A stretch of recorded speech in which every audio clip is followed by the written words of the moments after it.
കർത്താവിൻ്റെ അതിപരിശുദ്ധമായ നാമം ആരാധനയുടെ മധ്യത്തിൽ മഹത്വം എടുക്കുമാറാകട്ടെ.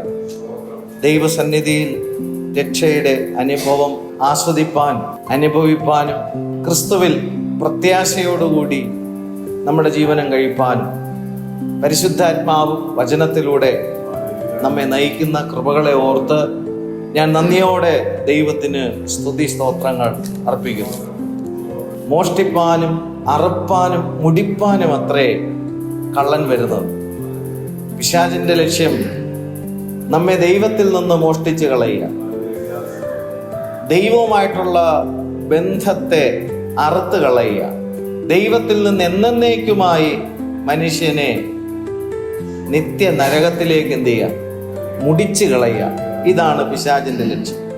എന്നാലോ അവർക്ക് ജീവനുണ്ടാകുവാൻ, സമൃദ്ധിയായ ജീവനുണ്ടാകുവാൻ അത്രേ കർത്താവ് ഈ ലോകത്തിലേക്ക് വന്നു. ജീവൻ നമുക്ക് ലഭിക്കണമെങ്കിൽ നമ്മൾ കർത്താവിൻ്റെ അടുക്കിലേക്ക് നമ്മൾ വരിക എന്നതാണ്. നിത്യജീവന്റെ മൊഴികൾ കർത്താവിൻ്റെ പക്കൽ. Hallelujah, glory to God. സമൃദ്ധിയായ ജീവൻ എന്ന് പറയുന്നത് പുനരുത്ഥാനത്തിന്റെ ജീവനാണ്. ഹല്ലേലൂയ. ജീവൻ നമുക്ക് ലഭിച്ചു എന്നുള്ളത് മാത്രമല്ല, ആ പുനരുത്ഥാനത്തിന്റെ ജീവൻ കൂടി നമുക്ക് എന്ത് വേണം? അത്യന്താപേക്ഷിതമാണ്. ആ ഉയർപ്പിൻ ജീവനാൽ നമ്മൾ ജീവിക്കുക എന്നുള്ളത് അനുഗ്രഹിക്കപ്പെട്ട ഒരു പദവിയാണ്. യേശുവിനെ മരിച്ചവരുടെ ഇടയിൽ നിന്ന് ഉയർത്തെഴുന്നേൽപ്പിച്ചവന്റെ ആത്മാവ് നിങ്ങളിൽ വസിക്കുന്നുവെങ്കിൽ, ക്രിസ്തു യേശുവിനെ മരണത്തിൽ നിന്ന് മടക്കി വരുത്തിയവൻ നിങ്ങളിൽ വസിക്കുന്ന തൻ്റെ ആത്മാവിനെ കൊണ്ട് നിങ്ങളുടെ മർത്യ ശരീരങ്ങളെയും ജീവിപ്പിക്കും. പുനരുത്ഥാനത്തിന്റെ ആത്മാവിനാൽ നമ്മുടെ മർത്യ ശരീരങ്ങളെയും ജീവിപ്പിക്കുന്ന അനുഗ്രഹമാണ് ക്രിസ്തുവേശുവിലൂടെ നമുക്ക് സൗജന്യമായി നമുക്ക് തന്നിരിക്കുന്നത്. ഹല്ലേലൂയ.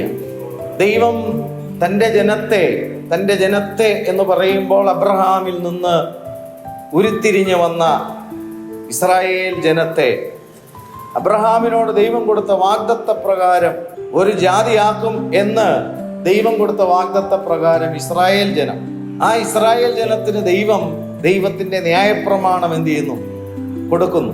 ഏദൻ തോട്ടത്തിൽ ദൈവം മനുഷ്യന് ജീവവൃക്ഷവും അറിവിന്റെ വൃക്ഷവും അവിടെ കൊടുക്കുന്നു. ജീവവൃക്ഷം പ്രതിനിധാനം ചെയ്യുന്നത് ദൈവത്തെയാണ്. അറിവിന്റെ വൃക്ഷം പ്രതിനിധാനം ചെയ്യുന്നത് പിശാചിനെ. ജീവവൃക്ഷത്തിൽ നിന്ന് എന്ത് ചെയ്യണം? മനുഷ്യൻ കൈക്കൊള്ളണം, ദൈവത്തെ ഉൾക്കൊള്ളണം, വിശ്വാസത്താൽ ദൈവത്തെ ഉൾക്കൊള്ളണം എന്നുള്ളത്.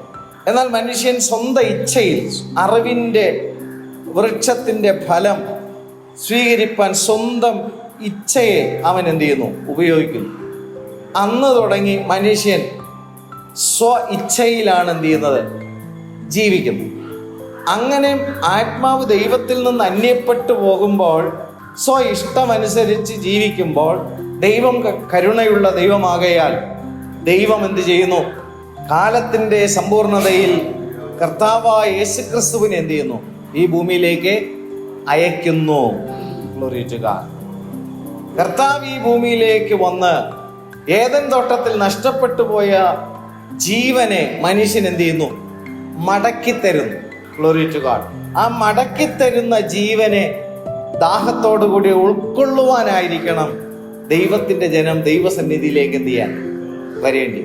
അബ്രഹാം നിമിത്തം ദൈവം ഇസ്രായേൽ ജനത്തിനും ദൈവം കൊടുത്ത പ്രമാണത്തിലും ഏദൻ തോട്ടത്തിൽ ഉണ്ടായിരുന്ന ജീവവൃക്ഷം, അറിവിന്റെ വൃക്ഷം എന്നതുപോലെ ന്യായപ്രമാണത്തിലും 2 കാര്യമാണ് ദൈവം വച്ചു കൊടുത്തത്. ഇതനുസരിക്കുന്നവൻ ഇതിനാൽ ജീവിക്കും, ഇതനുസരിക്കാത്തവൻ അതിനാൽ തന്നെ ശിക്ഷാവിധിയിൽ അകപ്പെടും. ന്യായപ്രമാണത്തിലും 2 വശങ്ങളേ ഉള്ളൂ, അനുഗ്രഹവും ശാപവും. എന്താണ് അനുഗ്രഹം? ഇതനുസരിക്കുന്നവൻ അതിനാൽ നിത്യജീവനിൽ കടക്കും. എന്താണ് ശാപം? ഇതനുസരിക്കാത്തവൻ അതിനാൽ ശിക്ഷാവിധിയിൽ 2ാം മരണത്തിലേക്ക് എന്ത് ചെയ്യും? മാറ്റപ്പെടും. എന്നാൽ നിർഭാഗ്യവശാൽ ന്യായപ്രമാണത്താൽ ഒരു ജഡവും ദൈവസന്നിധിയിൽ നീതീകരിക്കാൻ കഴിഞ്ഞില്ല എന്ന് വചനത്തിൽ നമ്മൾ കാണും. പല ഭാഗങ്ങളിൽ അത് സൂചിപ്പിക്കുന്നുണ്ട്. റോമർക്ക് എഴുതിയ ലേഖനം 3-ാമത്തെ അധ്യായം 20-ാമത്തെ വാക്യത്തിൽ വരുമ്പോൾ, ന്യായപ്രമാണത്തിന്റെ പ്രവൃത്തികളാൽ ഒരു ജഡവും അവന്റെ സന്നിധിയിൽ നീതീകരിക്കപ്പെടുകയില്ല. ന്യായപ്രമാണത്തിന്റെ പ്രവൃത്തികളാൽ, ന്യായപ്രമാണം ദൈവം മനുഷ്യന് കൊടുക്കുന്ന എന്താണ്? എന്തിനു വേണ്ടിയിട്ടാണ്? നീതീകരണം ലഭിക്കുക എന്നുള്ളത്. എന്തിലേക്കുള്ള നീതീകരണം? നിത്യജീവൻ പ്രാപിക്കേണ്ടുന്നതിനുള്ള നീതീകരണം എന്ത് ചെയ്യണം? ലഭിക്കണം. ആ നിത്യജീവൻ ലഭിക്കേണ്ടുന്നതിന് നീതീകരണം പ്രാപിക്കാൻ ദൈവം കൊടുത്ത ന്യായപ്രമാണം ഒരു ജഡത്തിനും അത് പൂർണ്ണമായി അനുസരിച്ചുകൊണ്ട് നീതീകരണം പ്രാപിക്കാൻ എന്ത് ചെയ്തില്ല? കഴിഞ്ഞില്ല. അതാണ് ആ വാക്യം പറയുന്നത്, ന്യായപ്രമാണത്തിന്റെ പ്രവൃത്തികളാൽ ഒരു ജഡവും അവന്റെ സന്നിധിയിൽ നീതീകരിക്കപ്പെടുകയില്ല. തൊട്ടടുത്ത് പറയുന്നത്, ന്യായപ്രമാണത്താൽ പാപത്തിന്റെ പരിജ്ഞാനമത്രേ വരുന്നത്. പാപത്തിന്റെ പരിജ്ഞാനം എന്ത് ചെയ്യും? ലഭിക്കും. വചന പഠിതാക്കൾ ന്യായപ്രമാണത്തിന്റെ കൽപ്പനകളെ കുറിച്ച് പറയുന്നത്, ഉൽപ്പത്തി പുസ്തകത്തിൽ നമ്മൾ കാണുന്നത് ജീവവൃക്ഷവും അറിവിന്റെ വൃക്ഷവും എന്ന രണ്ടനുഭവത്തെ കാണുന്നു. അറിവിന്റെ വൃക്ഷത്തിൽ നിന്ന് എന്ത് ചെയ്യരുത്? നീ ഭക്ഷിക്കരുത്. ഒറ്റ കൽപ്പനയാണ് ആദ്യം കൊടുത്തത്. ആ അനുസരണക്കേടിൽ മനുഷ്യൻ ദൈവത്തിൽ നിന്ന് എന്ത് ചെയ്തു? അന്യപ്പെട്ടു പോകുകയാണ്. എന്നാൽ ദൈവം മോശമുഖാന്തരം കൊടുത്ത കൽപ്പനയിൽ ദൈവം കൈകൊണ്ട് കൽപ്പലകയിൽ എഴുതി കൊടുക്കുന്നത് 10 കൽപ്പനയാണ്. എന്നാൽ ന്യായപ്രമാണ പുസ്തകത്തിൽ നമ്മൾ ഉടനീളം അന്വേഷിച്ചു കഴിഞ്ഞാൽ 100 കണക്കിലോ കൽപ്പനകൾ അവിടെ കാണാനായിട്ട് കഴിയും. മനുഷ്യൻ പാപത്തിൽ അകപ്പെടുമ്പോൾ അതിൻ്റെ ശിക്ഷാവിധികളിൽ നിന്ന് രക്ഷ പ്രാപിക്കേണ്ടുന്നതിന് ദൈവസന്നിധിയിൽ ക്രമപ്പെടുത്തി മടങ്ങി വരേണ്ടുന്നതിനുള്ള ആരാധനകളും യാഗങ്ങളെ കുറിച്ചൊക്കെ എന്ത് ചെയ്യുന്നുണ്ട്? പറയുന്നു. അതിൻ്റെ വിധികളും ചട്ടങ്ങളും ക്രമങ്ങളും അനുസരിച്ച് ആരാധന അർപ്പിക്കേണ്ടുന്നതിന് പാപത്തിൻ്റെ പരിഹാരം പൂർണ്ണമായും ക്രമപ്പെട്ടിട്ടേ ദൈവസന്നിധിയിലേക്ക് എന്ത് ചെയ്യാൻ പറ്റത്തുള്ളൂ? ആരാധിക്കാനായിട്ട് കടന്നു വരാൻ കഴിയത്തുള്ളൂ. ഇത് കർത്താവായ യേശുക്രിസ്തുവിലൂടെ പിതാവായ ദൈവസന്നിധിയിൽ അടുത്ത് ചെല്ലുന്നവരെ അവരുടെ അകൃത്യങ്ങളിൽ നിന്നും പാപങ്ങളിൽ നിന്നും അവരെ പൂർണ്ണമായി അവരെ വിടുവിച്ച് പിതാവാം ദൈവസന്നിധിയിലേക്ക് അടുത്ത് ചെല്ലുവാൻ യേശുവിന്റെ രക്തം മതിയായത്. കാരണം ന്യായപ്രമാണത്തെ പൂർണ്ണമായും ക്രിസ്തു എന്ത് ചെയ്തു? അനുസരിച്ചു. ന്യായപ്രമാണത്തിന്റെ പൂർണ്ണത ക്രിസ്തുവിൽ വെളിപ്പെട്ടു.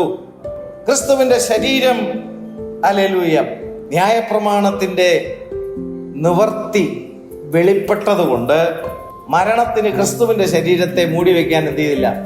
കഴിഞ്ഞില്ല. കാരണം പ്രമാണത്തെ അനുസരിക്കുന്നവൻ അതിനാൽ ജീവിക്കും എന്ന ദൈവത്തിന്റെ വാഗ്ദത്തം ക്രിസ്തുവിന്റെ ശരീരത്തിൽ എന്ത് ചെയ്തു? വെളിപ്പെട്ടു. ആ വെളിപ്പെട്ടത് തന്നിൽ വിശ്വസിക്കുന്നവർക്ക് പ്രാപിക്കാൻ കഴിയും. ആ ഫെയ്ത്ത്, ആ വിശ്വാസമാണ് ദൈവജനത്തിനുണ്ടാകേണ്ടിയ വിശ്വാസം. ഇവിടെ നമ്മൾ വായിച്ചത്, ന്യായപ്രമാണത്തിന്റെ പ്രവർത്തികളാൽ ഒരു ജഡവും പിതാവിന്റെ സന്നിധിയിൽ നീതീകരിക്കപ്പെടുകയില്ല. ന്യായപ്രമാണത്താൽ പാപത്തിന്റെ പരിജ്ഞാനം അത്രേ വരുന്നത്. ഇപ്പോഴോ ദൈവത്തിന്റെ നീതി വിശ്വസിക്കുന്ന ഏവർക്കും, ഇവിടെ പറയുന്ന വിശ്വസിക്കുന്ന ഏവർക്കും എന്ന് പറയുന്നത് യഹൂദനായാലും പുറംജാതിക്കാരായിരുന്നാലും ഏവർക്കും യേശുക്രിസ്തുവിങ്കലെ വിശ്വാസത്താലുള്ള ദൈവനീതി തന്നെ ന്യായപ്രമാണം കൂടാതെ വെളിപ്പെട്ടു വന്നിരിക്കുന്നു. അപ്പൊ നീതീകരണം ദൈവം വച്ചിരുന്നത് ന്യായപ്രമാണത്തെ അനുസരിക്കുന്നവൻ അതിനാൽ നീതീകരിക്കപ്പെടും.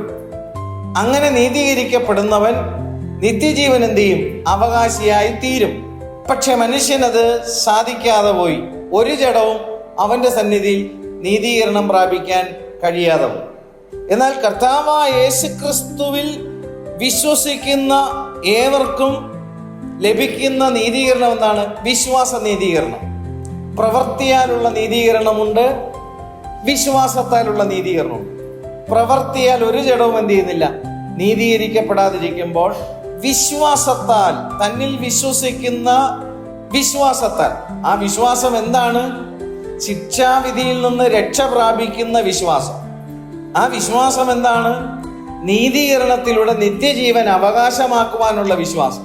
ഈ രക്ഷയും നീതീകരണവും അവകാശമാക്കുവാനുള്ള വിശ്വാസമുള്ളവരിൽ ന്യായപ്രമാണത്തിന്റെ നിവൃത്തിയായ പരിശുദ്ധാത്മാവിനെ ദൈവം അവർക്ക് എന്ത് ചെയ്യുന്നു? കൊടുക്കുന്നു. കല്ലിൽ എഴുതപ്പെട്ട പ്രമാണത്തെ യേശുക്രിസ്തുവിൽ വിശ്വസിക്കുമ്പോൾ ദൈവം പകരുന്ന പരിശുദ്ധാത്മാവിനാൽ ഹൃദയമെന്ന മാംസപ്പലകയിൽ പരിശുദ്ധാത്മാവ് പ്രമാണത്തെ തന്നെ എന്ത് ചെയ്യും? എഴുതുകയും ന്യായപ്രമാണത്തെ അനുസരിച്ച പരിശുദ്ധാത്മാവ് നമ്മിലേക്ക് പകരുമ്പോൾ വചനത്തെ അനുസരിപ്പാനുള്ള ശക്തി കൂടി പരിശുദ്ധാത്മാവിലുണ്ട്. കൃപമേൽ കൃപയും അവനിൽ നിന്ന് തന്നിൽ വിശ്വസിക്കുന്നവരിലേക്ക് പകരുന്നു. അങ്ങനെ വിശ്വാസത്താൽ നീതീകരണം ലഭിച്ച ദൈവത്തിന്റെ മക്കൾക്കായിട്ട് ഞാൻ ദൈവത്തിന് നന്ദിയോടെ സ്തോത്രം ചെയ്യുന്നു. 24-ാമത്തെ വാക്യത്തിൽ അവന്റെ കൃപയാൽ യേശുക്രിസ്തുവിങ്കലെ വീണ്ടെടുപ്പ് മൂലം. അപ്പോൾ ഇവിടെ ഒരു വീണ്ടെടുപ്പ് എന്ത് ചെയ്യുന്നു? പറയുന്നു യേശുക്രിസ്തുവിങ്കലെ വിശ്വാസത്താൽ ലഭിക്കുന്ന വീണ്ടെടുപ്പ്. എന്തിൽ നിന്നുള്ള വീണ്ടെടുപ്പ്? ന്യായപ്രമാണത്തിന്റെ ശിക്ഷാവിധിയിൽ നിന്നുള്ള വീണ്ടെടുപ്പ്. ന്യായപ്രമാണത്തിലെ ശിക്ഷാവിധി എന്താണ്? ഇതനുസരിക്കാത്തവൻ അതിനാൽ മരിക്കും. ജീവനും മരണവും ഞാൻ നിന്റെ മുമ്പിൽ എന്ത് ചെയ്യുന്നു? വയ്ക്കുന്നു. ഇത് മാത്രമാണ് ന്യായപ്രമാണത്തിലൂടെ ദൈവം വയ്ക്കുന്നത്. ഏദൻ തോട്ടത്തിലും വെച്ചതെന്നാണ് ജീവനും മരണവും. മനുഷ്യൻ എന്ത് തിരഞ്ഞെടുത്തു? മരണത്തെ തിരഞ്ഞെടുത്തു. ന്യായപ്രമാണത്തിൽ ദൈവം വച്ചിരിക്കുന്നത് എന്താണ്? ജീവനും മരണവും.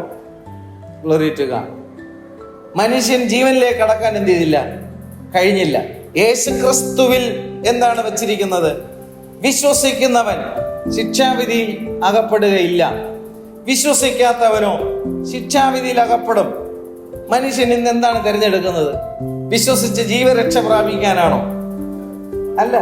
അപ്പോൾ ദൈവം മനുഷ്യനെ വീണ്ടെടുക്കുവാൻ ഓരോ കാലഘട്ടത്തിലും ദൈവം വയ്ക്കുന്ന പദ്ധതികളിൽ 2 വശങ്ങളാണ് കാണാൻ കഴിയുന്നത്: ജീവനും മരണവും.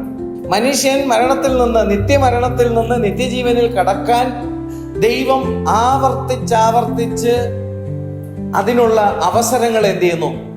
ദൈവം കൊടുക്കുന്നു. അന്തിമമായി മനുഷ്യന് ദൈവം കൊടുക്കുന്ന അവസരമാണ് കർത്താവായ യേശു ക്രിസ്തു. അവൻ ന്യായപ്രമാണത്തിന്റെ നിവൃത്തിയാണ്. ആ നിവർത്തിച്ചത് കൊണ്ട് എന്റെ ശിക്ഷാവിധി കർത്താവിന്റെ മേലായി. Glory to God. തന്നിൽ വിശ്വസിക്കുമ്പോൾ അനുസരിച്ചുകൊണ്ട് നീതീകരണം പ്രാപിക്കാൻ കഴിയാത്ത എനിക്ക് ന്യായപ്രമാണം പൂർണ്ണമായി അനുസരിച്ച യേശുക്രിസ്തുവിൽ വിശ്വസിക്കുമ്പോൾ ആ വിശ്വാസത്താൽ കർത്താവ് പുനരുദ്ധാനം പ്രാപിച്ചത് എനിക്ക് കൂടിയുള്ള പുനരുദ്ധാനമാണ് എന്ന് നമ്മൾ എന്ത് ചെയ്യണം? വിശ്വസിക്കണം. ആ വിശ്വാസമുള്ളവർക്ക് കർത്താവിൻ്റെ പുനരുദ്ധാനം, കർത്താവിൻ്റെ കാഹളനാദത്തിങ്കൽ നമുക്കും അതേ പുനരുദ്ധാനം അവകാശമാക്കുവാൻ കഴിയും. ഈ പ്രത്യാശയാണ് ഓരോ വിശ്വാസികൾക്കും ഉണ്ടാകേണ്ടത്. കർത്താവ് അതിനെന്ത് ചെയ്യട്ടെ? സഹായിക്കട്ടെ. അങ്ങനെ കൃപയാൽ യേശുക്രിസ്തുവിങ്കലെ വീണ്ടെടുപ്പ് മൂലം സൗജന്യമായത്രേ നീതീകരിക്കപ്പെടുന്നത്. വിശ്വസിക്കുന്നവർക്ക് വിശ്വസിക്കുന്നവർക്ക് അവൻ തൻ്റെ രക്തം മൂലം പ്രായശ്ചിത്തമാകുവാൻ ദൈവം അവനെ പരസ്യമായി നിർത്തിയിരിക്കുന്നു. യേശുക്രിസ്തുവിൽ വിശ്വസിക്കുന്നവരെ നിത്യജീവനിലേക്ക് നീതീകരിക്കപ്പെടേണ്ടുന്നതിന് യഹൂദനായാലും പുറംജാതിക്കാരായിരുന്നാലും ദൈവം എല്ലാവർക്കും നിത്യജീവൻ അവകാശമാക്കേണ്ടുന്നതിന് ദൈവം ക്രിസ്തുവിനെ പരസ്യമായി ക്രൂശിൽ എന്ത് ചെയ്തിരിക്കുന്നു? ഉയർത്തിയിരിക്കുന്നു. ഹല്ലേലൂയ. അടുത്ത് പറയുന്ന കാര്യം, ദൈവം തൻ്റെ പൊറുമയിൽ മുൻകഴിഞ്ഞ പാപങ്ങളെ ശിക്ഷിക്കാതെ വിടുക നിമിത്തം. കണ്ടോ? മുൻകഴിഞ്ഞ പാപങ്ങളെ ശിക്ഷിക്കാതെ വിടുക നിമിത്തം തൻ്റെ നീതിയെ പ്രദർശിപ്പിക്കുവാൻ. എവിടെ? ക്രൂശിൽ. മുൻകഴിഞ്ഞ പാപങ്ങളെ ശിക്ഷിക്കാതെ വിടുന്ന ദൈവത്തിന്റെ നീതി വെളിപ്പെട്ടത് ക്രൂശിലാണ്. ശിക്ഷിക്കാതെ വിടുക നിമിത്തം തൻ്റെ നീതിയെ പ്രദർശിപ്പിപ്പാൻ താൻ നീതിമാനും യേശുവിൽ വിശ്വസിക്കുന്നവനെ നീതീകരിക്കുന്നവനുമാകേണ്ടതിന്. യേശുവിൽ വിശ്വസിക്കുന്നവർക്ക് എന്ത് ലഭിക്കും എന്നാണ് ഇവിടെ പറയുന്നത്? നീതീകരണം. എന്ത് നീതീകരണമാണ് ഇവിടെ പറയുന്നത്? ന്യായപ്രമാണം അനുസരിച്ചാൽ ലഭിക്കുന്ന നീതീകരണം. ആ നീതീകരണത്തിനൊരു ബലമുണ്ട്. എന്താണ്? അതനുസരിക്കുന്നവൻ അതിനാൽ നിത്യജീവനിൽ കടക്കും. അതേ നീതീകരണം യേശുക്രിസ്തുവിൽ വിശ്വസിക്കുന്നവർക്ക് ആ നീതീകരണം ലഭ്യമാണ്. ശരിയായ ആംഗിളിൽ വചനത്തിലൂടെ വിശ്വസിക്കാത്ത പക്ഷം രക്ഷ എന്നുള്ളത് ആത്മാവിനെ കരസ്ഥമാക്കാൻ കഴിയില്ല. ശരിയായ ആംഗിളിൽ വചനത്തിലൂടെ വിശ്വസിക്കാത്ത പക്ഷം നീതീകരണം പ്രാപിക്കുവാൻ കഴിയത്തില്ല. രക്ഷയും നീതീകരണവും ശുദ്ധീകരണവും പരിശുദ്ധാത്മാവിനാലുള്ള നവീകരണവും പ്രാപിക്കാതെ നിത്യജീവനിൽ കടക്കുക എന്നുള്ളത് അന്യമാണ്. അപ്പോൾ വിശ്വാസത്തിന് പരിശുദ്ധാത്മാവിൻ്റെ ശരിയായ വെളിപ്പാട് എല്ലാവർക്കും ആവശ്യമാണ്. വചനത്തിലെ വ്യാഖ്യാനം പരിശുദ്ധാത്മാവിനാൽ എല്ലാവർക്കും ആവശ്യമാണ്. ലോകത്തിലെ മറ്റെന്തെങ്കിലും കാര്യങ്ങൾ നമുക്ക് ലഭ്യമാകേണ്ടുന്നതിനുള്ള വിശ്വാസമല്ല ഇവിടെ പറയുന്നത്, നിത്യജീവൻ അവകാശമാക്കുവാനുള്ള വിശ്വാസം. ഹല്ലേലൂയ.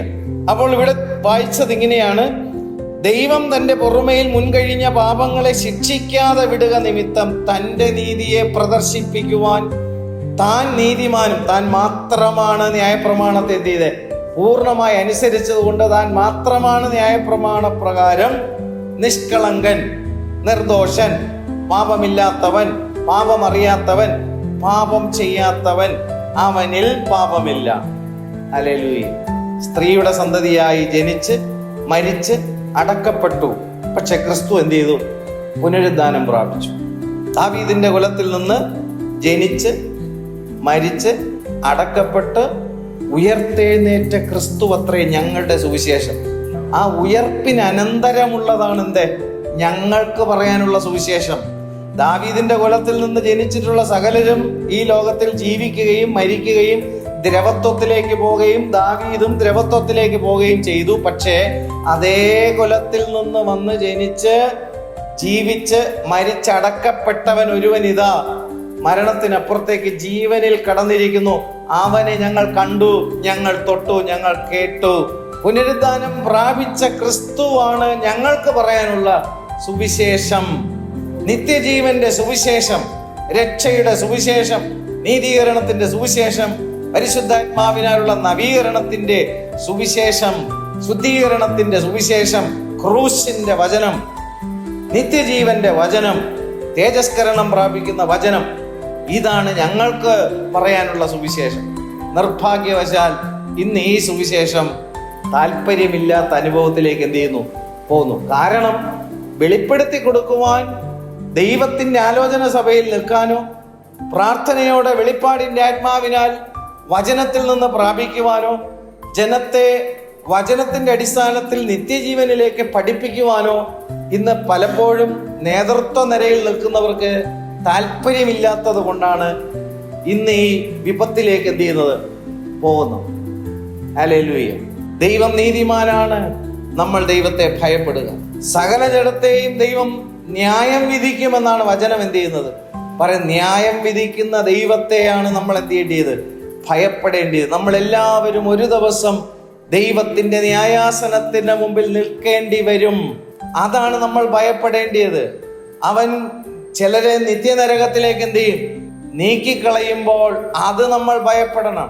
ചിലര് നിത്യജീവനിലേക്ക് മാറ്റപ്പെടുമ്പോൾ ആ അവകാശം നമ്മൾ പ്രാപിക്കേണ്ടുന്നതിന് നമ്മൾ ഈ ലോകത്തിലായിരിക്കുമ്പോൾ തന്നെ വചനത്തിലൂടെയുള്ള നിശ്ചയം നമ്മൾ പ്രാപിച്ചിരിക്കണം. Glory to God. അതിന് ദൈവസന്നിധിയിൽ നമ്മൾ എന്ത് ചെയ്യണം? സമയം കൊടുക്കണം. Glory to God. ഹല്ലേലൂയ. കർത്താവിൻ്റെ ശ്രേഷ്ഠമേറിയ നാമം വാഴ്ത്തപ്പെടുമാറാകട്ടെ. അതിൻ്റെ 28-ാമത്തെ വാക്യത്തിൽ വരുമ്പോൾ ന്യായപ്രമാണത്തിന്റെ പ്രവൃത്തി കൂടാതെ വിശ്വാസത്താൽ തന്നെ നീതീകരിക്കപ്പെടുന്നു എന്ന് നാം അനുമാനിക്കുന്നു. Glory to God. അപ്പോൾ ന്യായപ്രമാണത്തിന്റെ പ്രവൃത്തി കൂടാതെ വിശ്വാസത്താൽ ഉള്ള നീതീകരണം. ആരിലെ വിശ്വാസത്താൽ?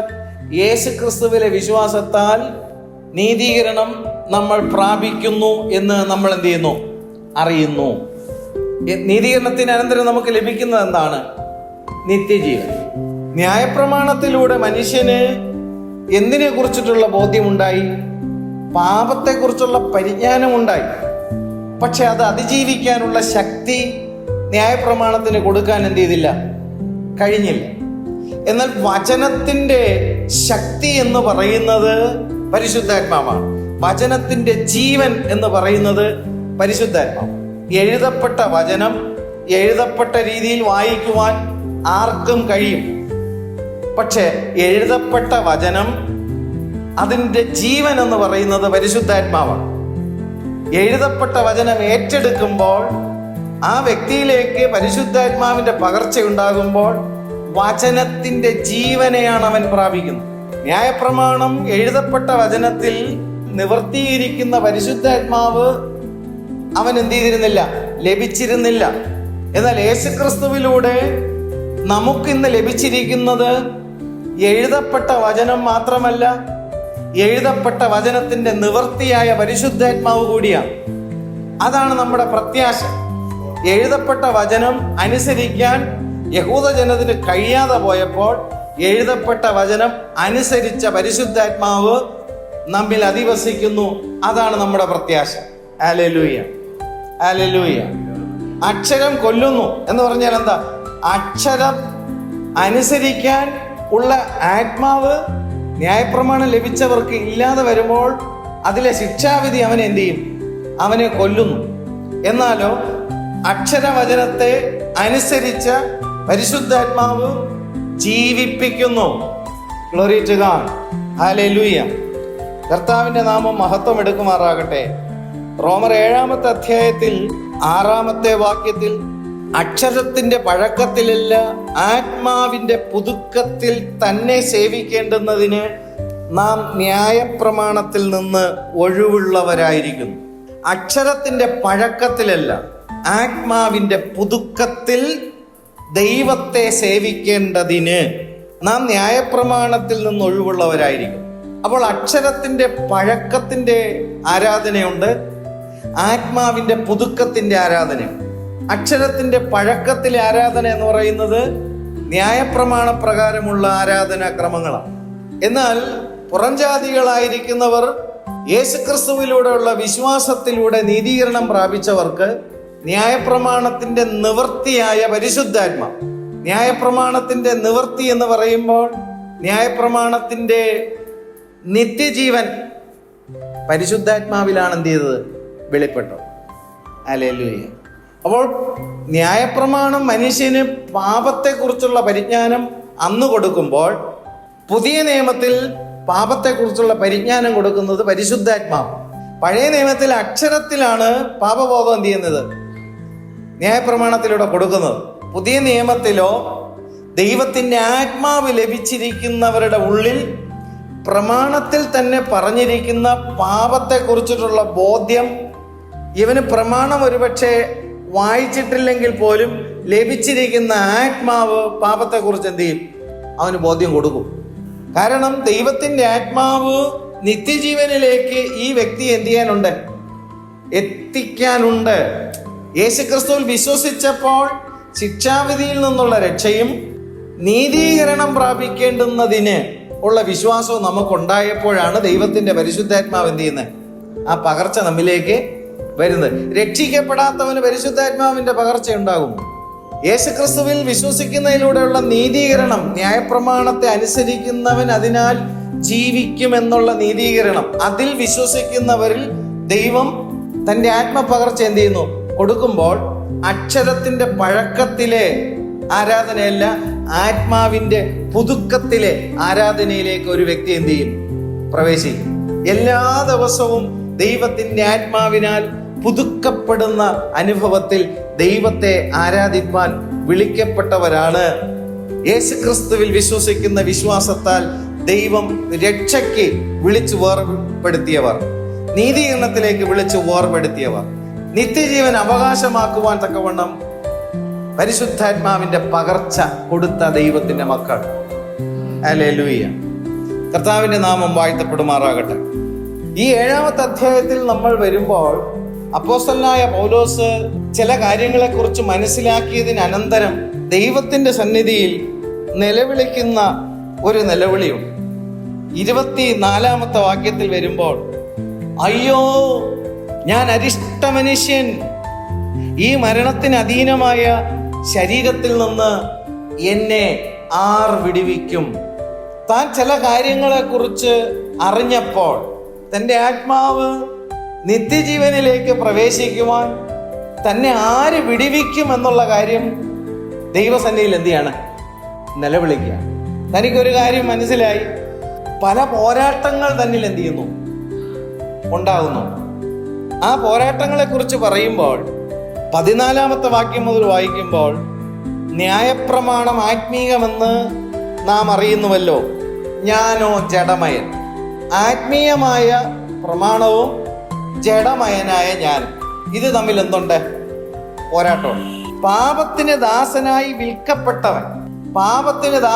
വിൽക്കപ്പെട്ടവൻ നീതിയുമായിട്ട് എന്തുണ്ട്? പോരാട്ടമുണ്ട്. ഞാൻ പ്രവർത്തിക്കുന്നത് ഞാൻ അറിയുന്നില്ല എന്ന് പറഞ്ഞാൽ, ഞാൻ അറിയുന്നില്ല എന്ന് പറഞ്ഞാൽ അതിനർത്ഥം നോക്കുന്നത് എന്താ? പൗലോസ് അവിടെ താഴെ പറയുന്നുണ്ട്, ഞാൻ ഇച്ഛിക്കുന്നതിനല്ല പകയ്ക്കുന്നതിനെ അത്രയേ ചെയ്യുന്നു. അപ്പോൾ താൻ അറിയുന്നില്ലയോ? അറിയുന്നുണ്ടെങ്കിലും ഈ പകയ്ക്കുന്ന കാര്യം തന്നെ ഓവർടേക്ക് ചെയ്ത് ആ തിന്മ ചെയ്യാനുള്ള ശക്തി എന്ന മറ്റൊരു പ്രമാണം തൻ്റെ ശരീരത്തിൽ എന്ത് ചെയ്യുന്നു? താൻ തിരിച്ചറിയുന്നു. അങ്ങനെ ഒരു പോരാട്ടം നമുക്കെല്ലാം വിശദമായി പഠിക്കാൻ സമയം പോരല്ലോ.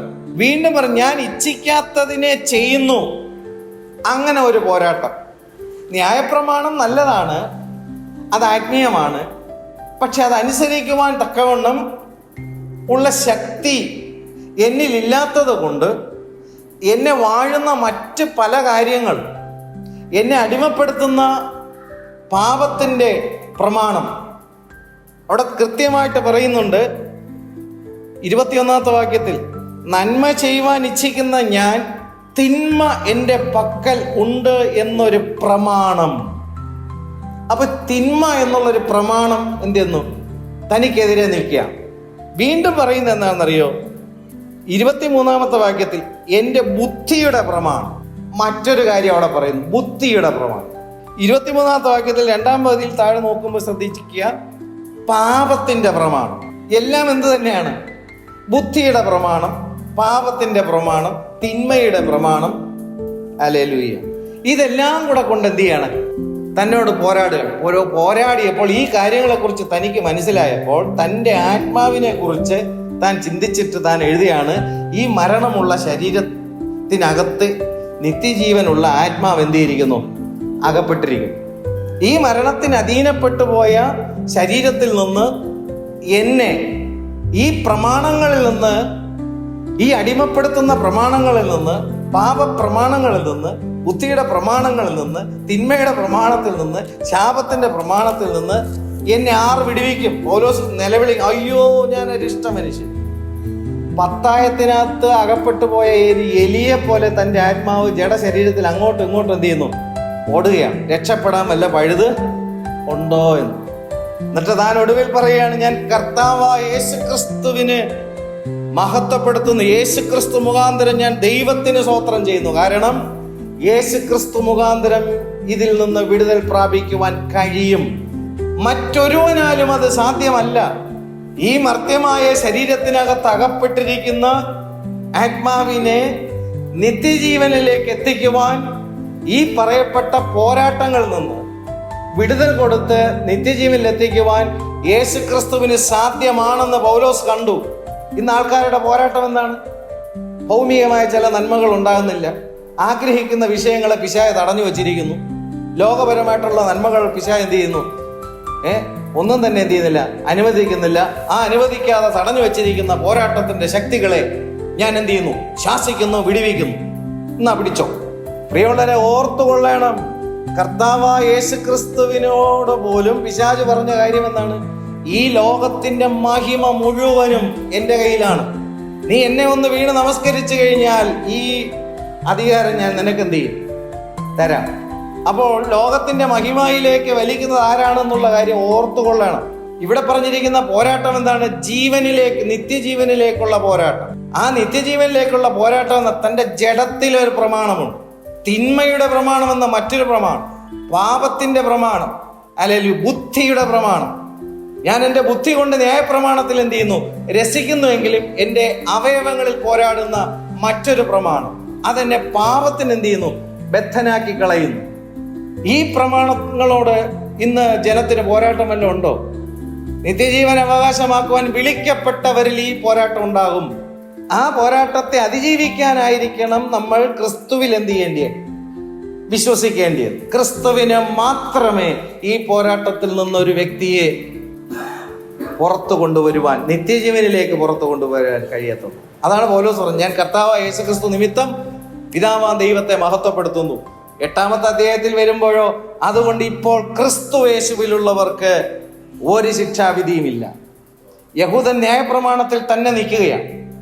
പുറം ജാതിയിലുള്ളവർ യേശുക്രിസ്തുവിൽ വിശ്വസിച്ചാൽ ലഭിക്കുന്ന മറ്റ് കേവലം ഭൗമികമായ അനുഗ്രഹങ്ങളിലേക്ക് പോകുമ്പോൾ, തന്നിൽ വിശ്വസിക്കുന്നവർക്ക് ശിക്ഷാവിധിയിൽ നിന്ന് രക്ഷ പ്രാപിക്കേണ്ടതിനുള്ള വിശ്വാസവും, തന്നിൽ വിശ്വസിക്കുമ്പോൾ നീതീകരണം പ്രാപിക്കേണ്ടതിനുള്ള വിശ്വാസവും ലഭിക്കുന്നവർക്ക് ന്യായപ്രമാണത്തിന്റെ നിവൃത്തിയായ നിത്യജീവൻ ആയ പരിശുദ്ധാത്മാവ് ലഭിക്കപ്പെട്ട ദൈവത്തിന്റെ മക്കൾക്ക് ഈ പോരാട്ടമുണ്ടാകുമ്പോൾ ലഭിക്കപ്പെട്ടിരിക്കുന്ന പരിശുദ്ധാത്മാവിനാൽ അതിനെ അതിജീവിക്കാൻ കഴിയും. അതുകൊണ്ടാണ് അവിടെ പറയുന്നത്, ഇപ്പോൾ ക്രിസ്തുയേശുവിലുള്ളവർക്ക് ഒരു ശിക്ഷാവിധിയും ഇല്ല.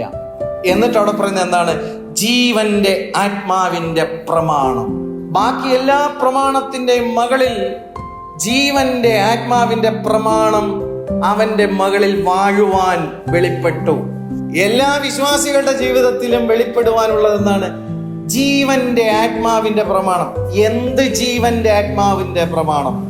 നിത്യജീവന്റെ ആത്മാവ്. നിത്യജീവന്റെ ആത്മാവാണ് ആര്? പരിശുദ്ധാത്മാവ്. എന്തുകൊണ്ട് പരിശുദ്ധാത്മാവ് നിത്യജീവന്റെ ആത്മാവായി?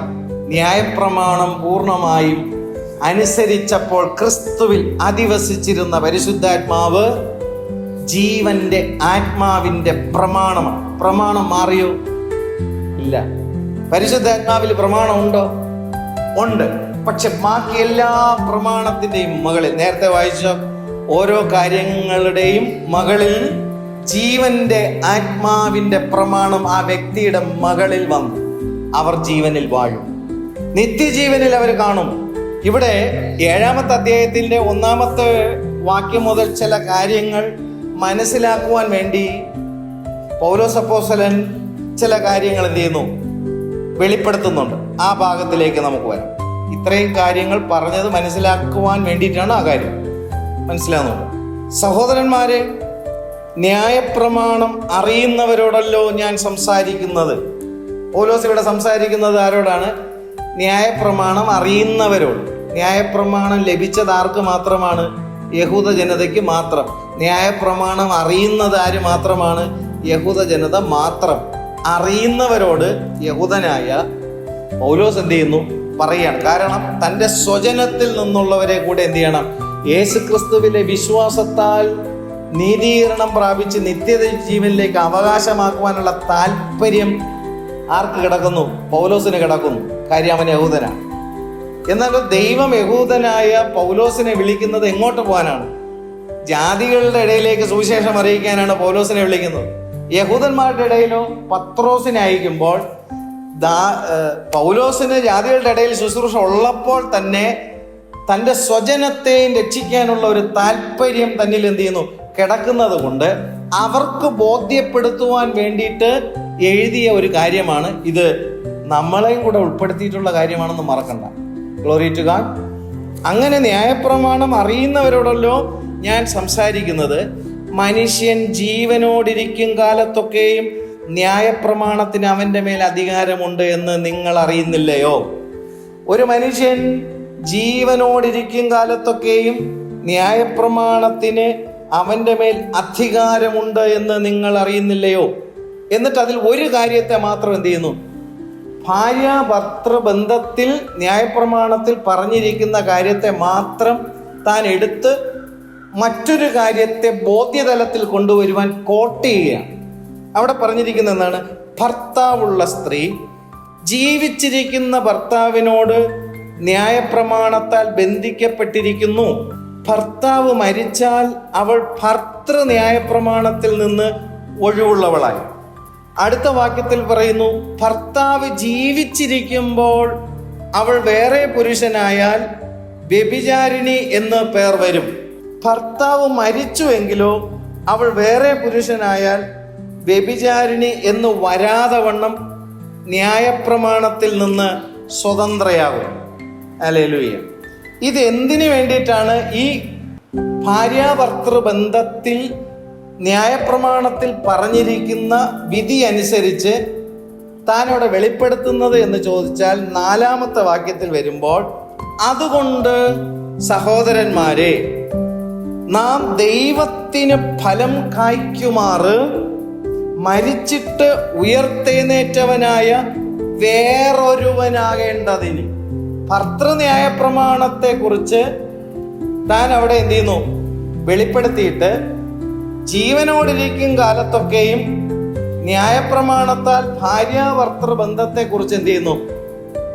വെളിപ്പെടുത്തിയിട്ട് ഭർത്താവ് മരിക്കുന്നത് വരെയും ഭർതൃന്യായ പ്രമാണത്താൽ ഭാര്യയും ഭർത്താവ് എന്ത് ചെയ്തിരിക്കുന്നു? അതിൽ ബന്ധിക്കപ്പെട്ടിരിക്കുന്നു. ഭർത്താവ് മരിച്ചാലോ ആ ന്യായപ്രമാണത്തിൽ നിന്ന് എന്ത് ചെയ്തിരിക്കുന്നു? സ്വതന്ത്രയാകും. അല്ലാത്ത പക്ഷം പരപുരുഷ പരസ്ത്രീ ബന്ധം എന്ന് പറയുന്നത് ദൈവത്തിന്റെ ന്യായവിധിയിലേക്ക് എന്ത് ചെയ്യും? പോകുമെന്ന് പറഞ്ഞിട്ട് ഇവിടെ അതിന്റെ വെളിപ്പാട് താൻ എന്ത് ചെയ്യുന്നു? വെളിപ്പെടുത്തുകയാണ്. 4-ാം വാക്യം ഒന്നുകൂടെ, അതുകൊണ്ട് സഹോദരന്മാരെ, നാം ദൈവത്തിന് ഫലം കായ്ക്കുമാർ. ഈ ദൈവത്തിന് ഫലം കായ്ക്കുക എന്ന് പറഞ്ഞാൽ, ദൈവം ന്യായപ്രമാണം കൊടുക്കുമ്പോൾ ന്യായപ്രമാണം അനുസരിക്കുന്നതാണ് ദൈവത്തിന് എന്ത്? ഫലം കായ്ക്കുന്നത്. ന്യായപ്രമാണം സ്വന്തം ശക്തി കൊണ്ട് അനുസരിച്ച് ദൈവത്തിന് ഫലം കായ്ക്കാൻ കഴിയാതെ പോയെങ്കിൽ ന്യായപ്രമാണം അനുസരിച്ചുകൊണ്ട് ഫലം കായ്ക്കുമാറ് മരിച്ചിട്ട് ഉയർത്തെഴുന്നേറ്റവനായ വേറൊരുവനാകേണ്ടെന്ന്. അപ്പോൾ ന്യായപ്രമാണത്തിൽ നിന്ന് വേറൊരുവനിലേക്ക് എന്ത് ചെയ്യണം? വരണം. ന്യായപ്രമാണത്തിൽ നിന്ന് വേറൊരുവൻ എന്ന് പറഞ്ഞാൽ ആരാണ്? ക്രിസ്തു. ന്യായപ്രമാണം അക്ഷരത്തിൽ നിൽക്കുന്നു, ക്രിസ്തുവോ പരിശുദ്ധാത്മാവ്. ന്യായപ്രമാണം സ്വയമായി ഫലം കായ്ക്കാൻ എന്ത് ചെയ്യുന്നില്ല. ആ ഫലം എന്താണ്? അനുസരണത്തിലൂടെ നീതീകരണത്തിന് അനന്തരം എന്ത് ചെയ്യും? നിത്യജീവൻ. ഫലം കായ്ക്കാൻ എന്ത് ചെയ്യുന്നില്ല, കഴിയാതെ വരുമ്പോൾ യേശുക്രിസ്തു എന്ന മറ്റൊരുവനാകേണ്ടുന്നതിന് ന്യായപ്രമാണത്തിന്റെ എല്ലാ ശിക്ഷാവധികളിലൂടെ ക്രിസ്തു എന്ത് ചെയ്തു? മരിച്ചു. ന്യായപ്രമാണത്തിന്റെ ശാപങ്ങൾക്ക് ക്രിസ്തു എന്ത് ചെയ്തു? ഏറ്റെടുത്തു മരിച്ചു. അവൻ പുനരുത്ഥാനം പ്രാപിച്ചപ്പോൾ മറ്റൊരുവനിലേക്ക് നമ്മൾ എന്ത് ചെയ്യുന്നു? പ്രവേശിക്കുന്നു. ന്യായപ്രമാണത്തിൽ നിന്ന് യഹൂദനായാലും നിത്യജീവൻ അവകാശമാക്കണമെങ്കിൽ, ദൈവത്തിന് ഫലം കായ്ക്കണമെങ്കിൽ മറ്റൊരുവനിലേക്ക് എന്ത് ചെയ്യണം? കടക്കണം. അതിനാണ് പൗലോസ് ഭാര്യാഭർത്തൃ ബന്ധത്തിലെ ന്യായപ്രമാണ പ്രകാരമുള്ള വിധി എന്ത് ചെയ്ത് ആദ്യം അവരെ ബോധ്യപ്പെടുത്തിയത്. ന്യായപ്രമാണം അറിയുന്നവരോടല്ലോ ഞാൻ സംസാരിക്കുന്നത്. ഭർത്താവുള്ള സ്ത്രീ ജീവിച്ചിരിക്കുന്ന ഭർത്താവിനോട് ന്യായപ്രമാണത്താൽ ബന്ധിക്കപ്പെട്ടിരിക്കുന്നു. അപ്പോൾ ദൈവം നിത്യജീവന് വേണ്ടി ദൈവം കൊടുത്ത പ്രമാണം എന്തായിരുന്നു? ന്യായപ്രമാണം. അതിൽ നിന്ന് നിത്യജീവനിലേക്ക് പ്രവേശിക്കാൻ അനുസരണത്തിലൂടെ പോകാൻ എന്ത് ചെയ്യുന്നില്ല, കഴിയാതെ വരുമ്പോൾ മറ്റൊരുവനാൽ മാത്രമേ എന്ത് ചെയ്യത്തുള്ളൂ? സാധ്യമാകത്തുള്ളൂ. അങ്ങനെയാണെങ്കിൽ ആദ്യത്തവൻ എന്ത് ചെയ്യണം? മരിക്കണം. ആ മരണം എവിടെയാ സംഭവിച്ചേ? ക്രൂസിൽ സംഭവിച്ചു. അങ്ങനെ ന്യായപ്രമാണത്തിന്റെ സകല ശിക്ഷാവിധിയിൽ നിന്ന് വിടുതൽ പ്രാപിച്ച് ഭർത്താവിന്റെ മരണത്തോടുകൂടി ഭർതൃന്യായപ്രമാണത്തിൽ നിന്നൊരു ഭാര്യ വിമുക്തമാകുന്നത് പോലെ ന്യായപ്രമാണത്തിന്റെ സകല ശിക്ഷാവിധിയിൽ നിന്നും ക്രിസ്തുവിന്റെ മരണത്താൽ വിമുക്തമായി മറ്റൊരുവനിലേക്ക് പ്രവേശിക്കുന്നു. അതാണ് ക്രിസ്തു. മനസ്സിലാവുന്നുണ്ടോ? നിത്യജീവൻ അവകാശമാക്കണമെങ്കിൽ നിത്യജീവൻ പ്രാപിക്കാമെന്നങ്ങ് പറഞ്ഞു കഴിഞ്ഞാൽ ഒന്നും പ്രാപിക്കാൻ പറ്റത്തില്ല. ഹല്ലേലൂയ. ഒരു ദിവസം കൊണ്ടൊന്നും എന്ത് ചെയ്യാൻ പറ്റത്തില്ല. കാരണം വേറെ പല കാര്യങ്ങളും കേട്ട് എന്ത് ചെയ്യുന്നു? ആ ട്രാക്കിൽ കിടക്കുകയാണ്. അപ്പൊ ഇവിടെ ന്യായപ്രമാണം, പാപത്തിന്റെ പ്രമാണം, നീതിയുടെ പ്രമാണം, നിത്യജീവന്റെ പ്രമാണം, ബുദ്ധിയുടെ പ്രമാണം, അവയവങ്ങളിൽ പോരാടുന്ന തിന്മയുടെ പ്രമാണം, എന്നിൽ വസിക്കുന്ന പാപമെന്ന മറ്റൊരു പ്രമാണം. ഇങ്ങനെ വല്ല പോരാട്ടം ഉണ്ടോ? ജീവന്റെ ആത്മാവിന്റെ പ്രമാണം. ഇതിനെല്ലാം ഓവർടേക്ക് ചെയ്ത് മേളി വരണം. Glory to God. ക്രിസ്തുവേശുവിലുള്ളവർക്ക് അപ്പോൾ ന്യായപ്രമാണത്തിൽ നിന്ന് ഇപ്പൊ എങ്ങോട്ട് വന്നു? ക്രിസ്തുവേശുവിൽ. എന്തിനു വേണ്ടി? ദൈവം വച്ച നിത്യജീവൻ അവകാശമാക്കുവാൻ. ജീവനും മരണവും ഞാൻ നിന്റെ മുമ്പിൽ എന്ത് ചെയ്യുന്നു? വയ്ക്കുന്നു. കഴിഞ്ഞ ദിവസത്തിൽ ഒരു മനുഷ്യൻ കർത്താവിന്റെ നാമത്തിൽ പറയുന്ന ഒരു സന്ദേശം ഞാനിങ്ങനെ കേട്ടു. ക്രൂശിലെ മരണം അപൂർണമാണ് പോലും. ദൈവപുത്രനെ ചവിട്ടിക്കളയുന്ന അനുഭവമാണ് ആ വാക്ക്. തങ്ങളെ വിശുദ്ധീകരിച്ച നിയമരക്തത്തെ മലിനമെന്നെണ്ണുന്നതാണ് ആ വാക്ക്. കൃപയുടെ ആത്മാവിനെ നിന്ദിക്കുന്നതാണ് ആ വാക്ക്. ദൈവപുത്രനെ ചവിട്ടിക്കളയുകയും തങ്ങളെ വിശുദ്ധീകരിച്ച നിയമരക്തം മലിനമെന്നെണ്ണുകയും കൃപയുടെ ആത്മാവിനെ നിന്ദിക്കുകയും ചെയ്യുന്നവൻ എത്ര കഠിനമേറിയ ശിക്ഷാവിധിയിൽ അകപ്പെടുമെന്നുള്ള വചനം അത് പ്രസംഗിച്ച മനുഷ്യൻ ഓർക്കുന്നില്ല. ജനത്തെ വഞ്ചിക്കരുത്. ക്രൂശിലെ മരണം പൂർണ്ണമാണ്. ഒരു മനുഷ്യന്റെ ആത്മാവിന്റെ നിത്യരക്ഷയ്ക്ക് വേണ്ടിയിട്ടുള്ള സകലതും ക്രിസ്തു നിവർത്തിയാക്കി. ന്യായപ്രമാണത്തിൽ നൂറുകണക്കിന് ശാപമില്ല, ഒരൊറ്റ ശാപമേ ഉള്ളൂ, രണ്ടാം മരണം എന്ന ശാപം. ആ ശാപം കർത്താവ് എന്ത് ചെയ്തു? നീക്കിക്കളഞ്ഞു. ന്യായപ്രമാണത്തിൽ അനുഗ്രഹം എന്ന് പറയുന്നത് ഒരനുഗ്രഹമാണ്. അത് ചെയ്യുന്നവൻ അതിനാൽ എറ്റേണിറ്റിയിൽ കാണും, നിത്യജീവനിൽ പ്രവേശിക്കും. ആ അനുഗ്രഹം എവിടെ ഇരിക്കുന്നു? ക്രിസ്തുവിൽ. ആ അനുഗ്രഹം അവകാശമാക്കുവാൻ കർത്താവിന്റെ അടുക്കലേക്ക് വരുമ്പോൾ നിത്യമായ നരകമെന്ന രണ്ടാം മരണമെന്നുള്ള ശിക്ഷയിൽ നിന്ന് രക്ഷ പ്രാപിക്കുവാനും ന്യായപ്രമാണത്തിന്റെ നീതീകരണത്തിലൂടെ പുനരുത്ഥാനം, നിത്യജീവൻ അവകാശമാക്കുവാനുള്ള വിശ്വാസം ഒരു വിശ്വാസിക്കുണ്ടാകുമ്പോൾ ആ വിശ്വാസം അപൂർണമല്ല, ആ വിശ്വാസം പൂർണ്ണമാണ്. അത് ക്രിസ്തു കാൽവരി ക്രൂശിൽ നിവൃത്തിയാക്കി. ആ നിവൃത്തിയാക്കപ്പെട്ട അവകാശം മധ്യാകാശത്തിൽ ദൈവത്തിന്റെ ജനം പ്രാപിക്കും. Glory to God. ന്യായപ്രമാണത്തിന്റെ സകല ശിക്ഷാവിധിയിൽ നിന്നും രക്ഷ പ്രാപിക്കേണ്ടുന്നതിന് ഈ ന്യായപ്രമാണ പ്രകാരം ക്രൂശിന്മേൽ തൂങ്ങുന്നവൻ ശപിക്കപ്പെട്ടവൻ. സകല ശാപങ്ങളും കർത്താവിന്റെ മേൽ എന്ത് ചെയ്തു? ആയി. ക്രിസ്തു മരിച്ചടക്കപ്പെട്ട് പുനരുദ്ധാനം പ്രാപിച്ച് രണ്ടാം മനുഷ്യനായി വെളിപ്പെടുമ്പോൾ നാം ആ ന്യായപ്രമാണത്തിന്റെ ശിക്ഷാവിധികളിൽ നിന്ന് എന്ത് ചെയ്തിരിക്കുന്നു? സ്വാതന്ത്ര്യം പ്രാപിച്ചിരിക്കുന്നു. ഹല്ലേലൂയ. അതുകൊണ്ട് സഹോദരന്മാരെ, നാം ദൈവത്തിന് ഫലം കായ്ക്കുമാറ് കണ്ടോ. എന്തിനു വേണ്ടിയിട്ടാണ് ഈ വിശ്വാസം? ദൈവത്തിന് ഫലം കായ്ക്കണം. എന്തു ഫലം?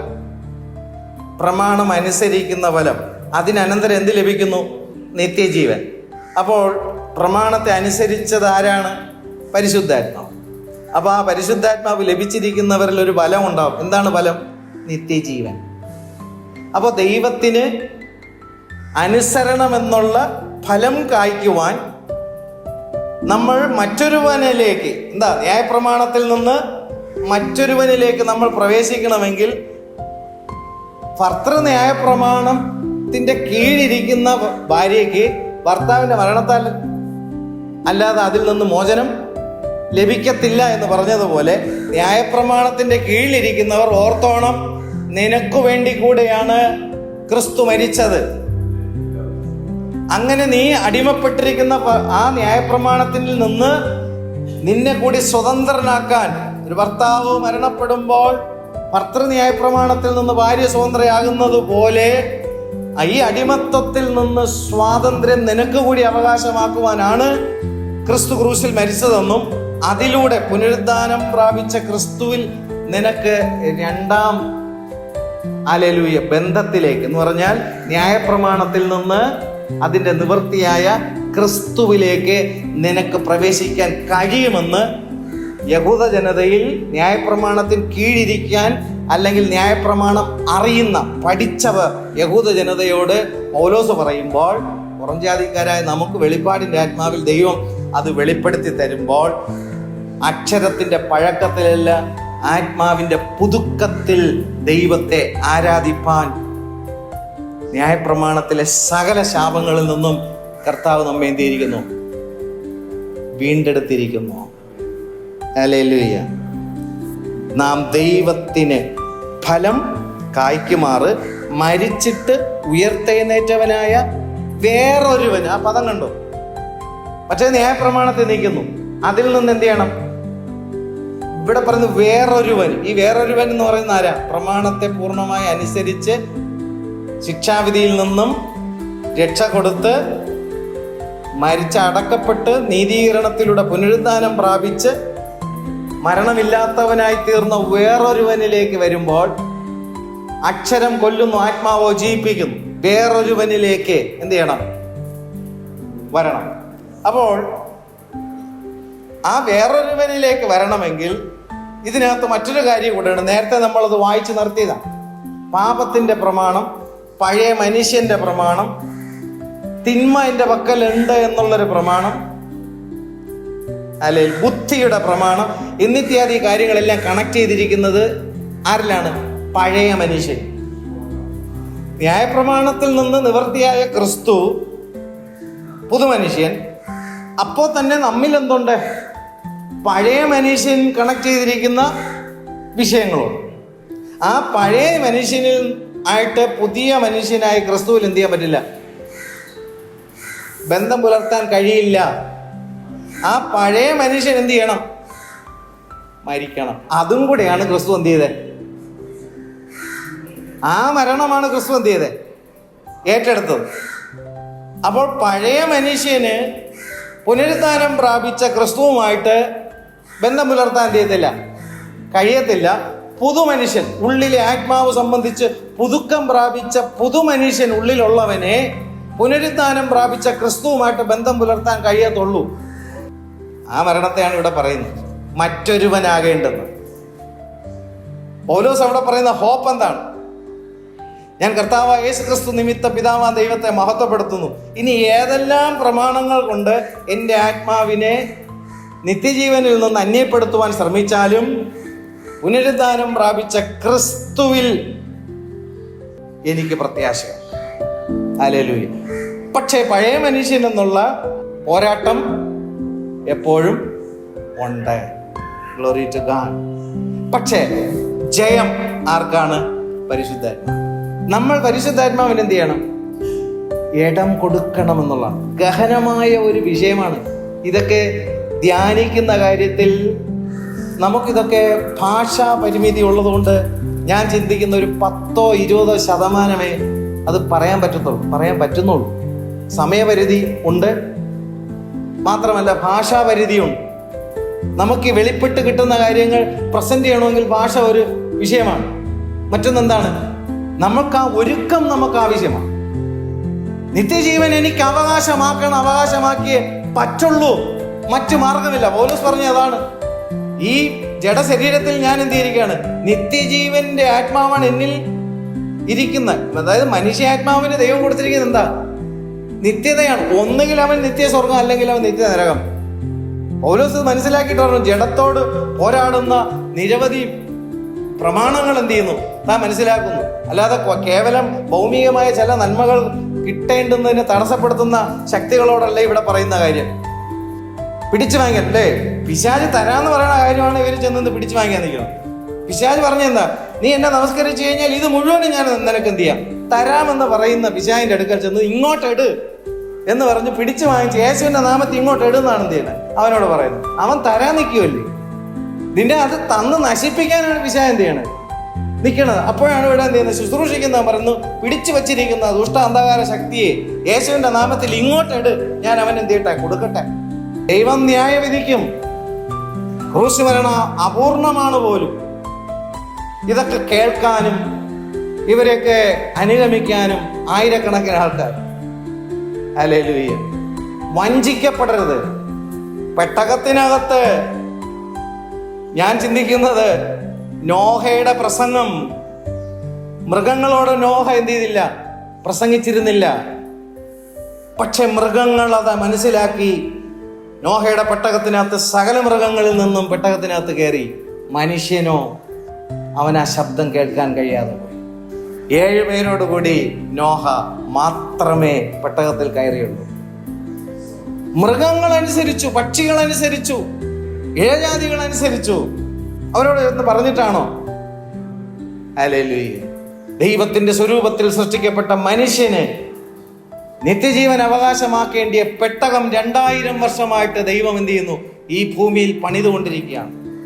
യഥാർത്ഥമായ പെട്ടകത്തിനകത്ത് ഞാനും നമ്മൾ ഓരോരുത്തരും ആയിരിക്കുന്നുവെങ്കിൽ ബാക്കി സകലരും ന്യായവിധിക്കപ്പെടുമ്പോൾ ഓർത്തുകൊള്ളണം, ഒരേ വെള്ളമാണ് രക്ഷിക്കുകയും ശിക്ഷ വിധിക്കുകയും ചെയ്തത് എന്നുള്ളത് മറക്കരുത്.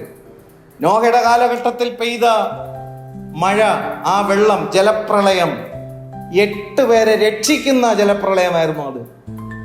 പക്ഷെ ബാക്കി സകലരെയും ന്യായം വിധിച്ചതും അതേ ജലമാണ്. നമ്മുടെ കയ്യിൽ ദൈവം ഇന്ന് നൽകിയിരിക്കുന്ന ഇതേ വചനം തന്നെ രക്ഷിക്കുകയും അതേ വചനം തന്നെ ന്യായം വിധിക്കുകയും ചെയ്യും എന്നുള്ള കാര്യം മറക്കരുത്. ആത്മഭാരത്തോടുകൂടി പറയുകയാണ്. Glory to God. ഹല്ലേലൂയ. സത്യത്തെ സ്നേഹിച്ച് കൈക്കൊള്ളാതെ രക്ഷിക്കപ്പെടുവാൻ തക്ക ജ്ഞാനം ദൈവവചനത്തിൽ നിന്ന് പ്രാപിക്കാം. ഹല്ലേലൂയ. ഹോഷ്കിന്റെ ആത്മാവിനാൽ ജനം എന്ത് ചെയ്യുന്നു? ഭൗമികമായ നന്മകളും അനുഗ്രഹങ്ങളും മറ്റൊരു യേശുവിന്റെ പിറകെ പോകുമ്പോൾ അവരറിയുന്നില്ല, അവരുടെ നിത്യജീവനെയാണ് അവർ നഷ്ടമാക്കി കളയുന്നത്. Glory to God. ഹല്ലേലൂയ. മടങ്ങി ദൈവവചനത്തിലേക്ക് വരാം. നിങ്ങളും ക്രിസ്തുവിന്റെ ശരീരം മുഖാന്തരം ന്യായപ്രമാണ സംബന്ധമായി മരിച്ചിരിക്കുന്നു. ഹല്ലേലൂയ. മറ്റൊരുവൻ എന്ത് ചെയ്യണം? ആകണമെങ്കിൽ എന്ത് ചെയ്യണം? ക്രിസ്തുവിന്റെ ശരീരം നിമിത്തം ന്യായപ്രമാണ സംബന്ധമായി മരിച്ചിരിക്കുന്നു. ന്യായപ്രമാണ സംബന്ധമായി എന്ന് പറഞ്ഞാൽ എന്താ? ന്യായപ്രമാണം അനുസരിക്കാത്തവൻ അതിനാൽ ശിക്ഷ വിധിക്കും. ആ ശിക്ഷാവിധി എൻ്റെ മേൽ നടന്നോ? ഇല്ല. പക്ഷെ നടന്നു. അതെവിടെയാണ്? യേശുവിൽ. ഞാൻ നിത്യമായ നരകത്തിൽ 2ാം മരണത്തിലേക്ക് പോകേണ്ടിയ ഇടത്ത് എൻ്റെ മരണശിക്ഷ അവൻ്റെ മേലായി. ഹല്ലേലൂയ. നിങ്ങളും ക്രിസ്തുവിന്റെ ശരീരം മുഖാന്തരം ന്യായപ്രമാണ സംബന്ധമായി മരിച്ചിരിക്കുന്നു. നാം ജഡത്തിലായിരുന്നപ്പോൾ ന്യായപ്രമാണത്താൽ ഉളവായ പാപരാഗങ്ങൾ മരണത്തിന് ഫലം കായ്ക്കുമാറ് നമ്മുടെ അവയവങ്ങളിൽ എന്ത് ചെയ്തിരുന്നു? വ്യാപിച്ചിരുന്നു. നേരത്തെ നമ്മൾ വായിച്ചെന്താ? ദൈവത്തിന് ഫലം കായ്ക്കുമാറും. ഇവിടെ വായിച്ചെന്താ? മരണത്തിന് ഫലം കായ്ക്കുമാറും. ദൈവത്തിന് ഫലം കായ്ക്കുമാറാകണമെങ്കിൽ പരിശുദ്ധാത്മാവിനാൽ എന്ത് ചെയ്യണം? നയിക്കപ്പെടണം. ഇവിടെ പൗലോസ് പറയുന്നു, നാം ജഡത്തിലായിരുന്നപ്പോൾ. ഇപ്പോൾ നമ്മൾ ജഡത്തിലായിരുന്നപ്പോൾ എന്നുള്ള പദമാണോ പ്രസക്തിയുള്ളത്? ഇപ്പോൾ നമ്മൾ ആത്മാവിലാണ്, പരിശുദ്ധാത്മാവിലാണ്. പൗലോസോടെ പറയുന്നു, താൻ ഒരു കൂട്ടം തന്നോട് കൂടെ നിൽക്കുന്ന ആത്മാഭിഷേകം പ്രാപിച്ച ശുശ്രൂഷക്കാരോട് കൂടെ നിന്നിട്ട് യഹൂദനെ നോക്കിയിട്ട് അവർ അക്ഷരത്തിൽ നിൽക്കുമ്പോൾ ഞങ്ങൾ ആരാണ്? ആത്മാവിൽ പ്രവേശിച്ചവരാണ്, പരിശുദ്ധാത്മാവിൽ നിൽക്കുന്നവരാണ് ഞങ്ങൾ.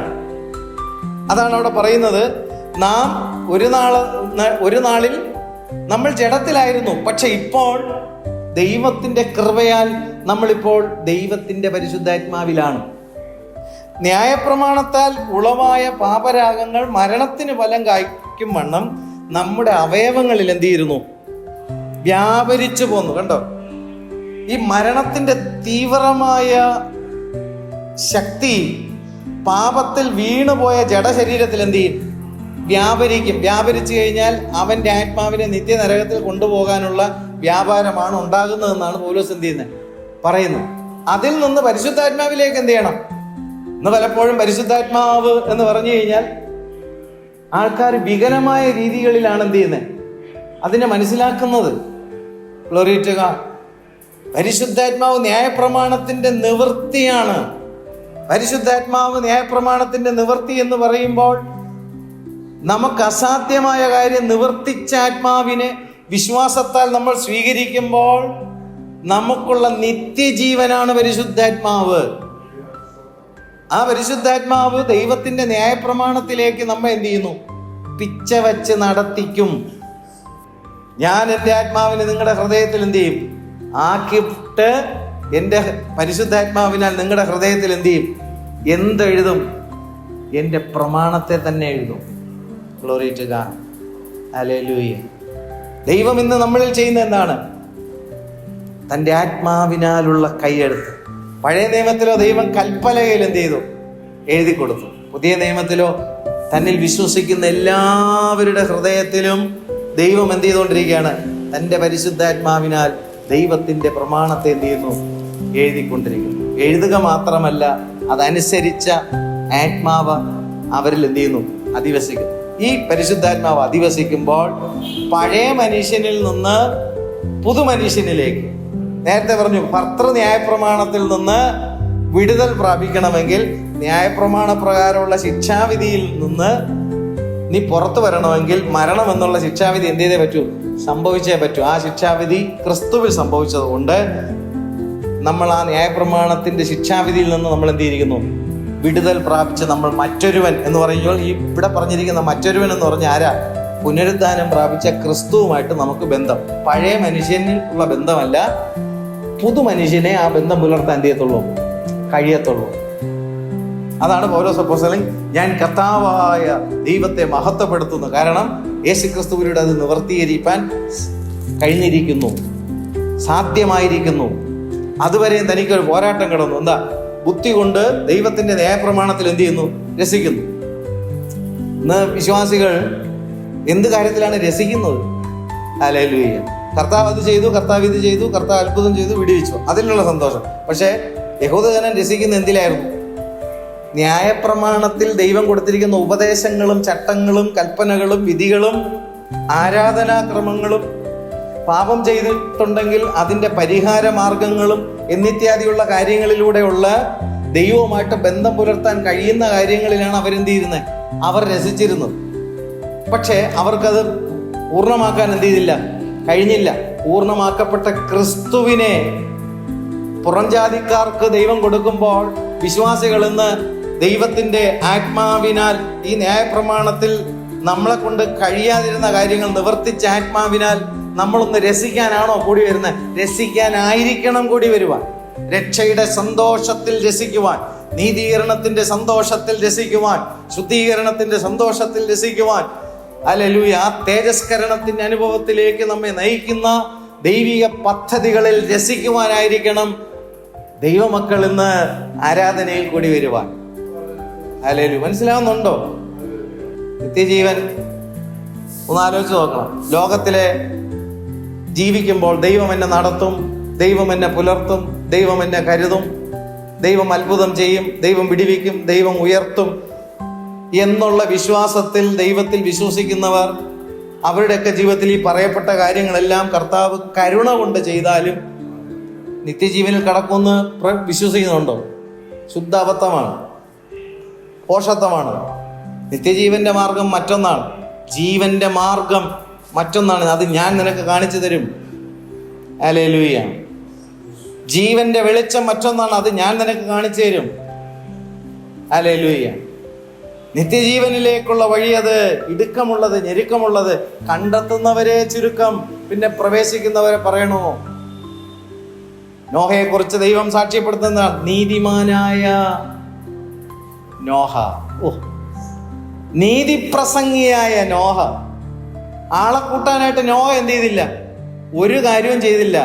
ദൈവം പറഞ്ഞ ശിക്ഷാവിധിയെക്കുറിച്ച്, വരാൻ പോകുന്ന ന്യായവിധിയെക്കുറിച്ച്, ആ ന്യായവിധിയിൽ നിന്ന് രക്ഷ പ്രാപിക്കേണ്ടുന്നതിന് ദൈവം ഒരുക്കിയിരിക്കുന്ന പെട്ടകത്തിലേക്ക്, രക്ഷാപദ്ധതിയിലേക്ക് കയറിക്കൊള്ളുക എന്നുള്ള കാര്യം മാത്രമേ നോഹ എന്ത് ചെയ്യുള്ളൂ? പ്രസംഗിച്ചുള്ളൂ. അല്ലാതെ പെട്ടകം നിറച്ച ആളെ കൂട്ടാനായിട്ട് ആ പെട്ടകത്തിനകത്ത് നിറച്ചും മറ്റ് ചില നന്മകൾ വച്ചിട്ടുണ്ട്, നിങ്ങൾ കയറി ചെന്ന് എന്ത് ചെയ്യും? എടുത്ത് ഭക്ഷിച്ച് അവിടെ ഇരിക്കുവിൻ എന്ന് നോഹ എന്ത് ചെയ്തില്ല? പ്രസംഗിച്ച്. ശിക്ഷാവിധി വരാൻ പോകുന്നു, ന്യായവിധി വരാൻ പോകുന്നു. സകല ജഡത്തിന്റെ മേലും ദൈവം ശിക്ഷാവിധി എന്ത് ചെയ്യും? അയക്കാൻ പോകുന്നു. രക്ഷ പ്രാപിക്കണമെങ്കിൽ പെട്ടകത്തിനകത്ത് കയറിക്കൊള്ളണമെന്ന് 100 ചില്ലറ വർഷം പ്രസംഗിച്ചിട്ടും ഒരു ആത്മാവിനെ പോലും നോഹയുടെ പ്രസംഗത്തിൽ രക്ഷിക്കാൻ എന്ത് ചെയ്തില്ല? കഴിഞ്ഞില്ല. തൻ്റെ കുടുംബത്തിലുള്ള 7 താൻ 8 പേരാണ് എന്ത് ചെയ്തത്? രക്ഷ പ്രാപിച്ചത്. ദൈവം പരിശുദ്ധാത്മാവിനാൽ നോഹയെ കുറിച്ച് സാക്ഷ്യപ്പെടുത്തിയത് എന്താണ്? നീതിപ്രസംഗിയായ നോഹ.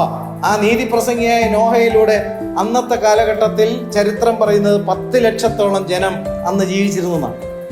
ജലപ്രളയ കാലഘട്ടത്തിൽ 10 ലക്ഷത്തോളം ജനം ജീവിച്ചിരുന്നപ്പോൾ 100 ചില്ലറ വർഷം പ്രസംഗിച്ചിട്ടും ന്യായവിധിയിൽ നിന്ന് രക്ഷിപ്പാൻ ഒരു വ്യക്തിയെയും ആ പ്രസംഗം കൊണ്ട് സാധിക്കാതെ പോയി. പക്ഷെ പരിശുദ്ധാത്മാവ് നോഹയെ ഇട്ടുകൊടുത്ത പേരെന്താണ്? നീതിപ്രസംഗിയായ നോഹ.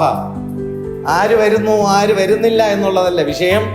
ദൈവം കൊടുത്തിരിക്കുന്ന ആലോചനകൾ അങ്ങനെ തന്നെ വിളിച്ചു പറയുന്നവരാണ് പരിശുദ്ധാത്മാവിനാൽ ആ നീതിപ്രസംഗി എന്നുള്ള അനുഭവം ചെയ്യുന്നത്, സാക്ഷ്യപ്പെടുന്നത്. ലോകത്തിൽ പ്രാസംഗികന്മാർക്ക് കിട്ടാവുന്ന ഏറ്റവും വലിയ പദവിയാണ് നോഹ പ്രസംഗിയാർക്ക് ദൈവം ചെയ്തത് കൊടുത്തത്, നീതിപ്രസംഗിയായ നോഹ.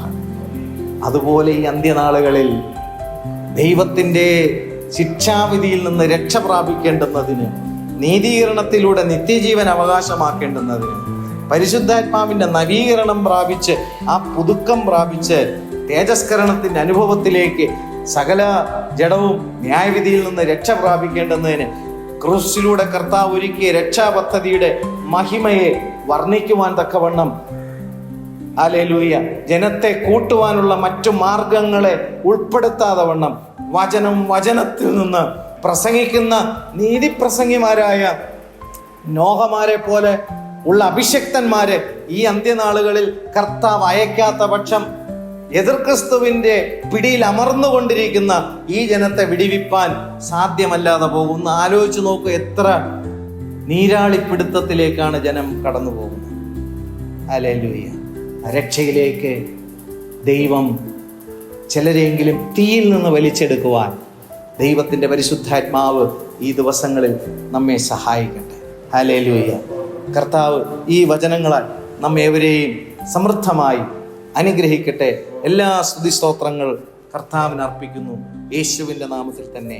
ആമേൻ, ആമേൻ, ആമേൻ.